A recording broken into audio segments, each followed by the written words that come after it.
Nah, siapa jadi jelema beunghar euy gering ke Jepang? Apa jawabnya? Alah Kang Ibi, saya mau di Jepang di rumah sakit. Tinggali ku dokter. Saya mah ngarokok geus dilarang. Kopi geus teu meunang. Uyah dikurangan. Daging nu gaji-gaji dilarang. Anu haseum teu meunang. Anu pahit dilarang. Anu amis dikurangan. Ngahuleung. Nah keur naon loba duit sagala teu meunang. Mending siga urang penghasilan pas-pasan sagala meunang. Kerupuk, oncom, tempe, asin, senal, jojodok, taraje, hakan kabeh. Taraje teh ibu. Jelema beunghar madaharna ge diatur 4 sehat 5 sempurna. Urang mah 4 sehat 5 seubeuh. Coba nu beunghar mah makan pagi roti, makan siang daging, makan malam susu, anjing da loba duit. Pan urang mah isuk-isuk angon kacang. Engke beurang aya keneh angon kacang deui. Nanti malam masih ada angon kacang juga.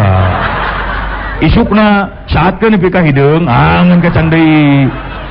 Encan jiga leutak mah hakan we terus.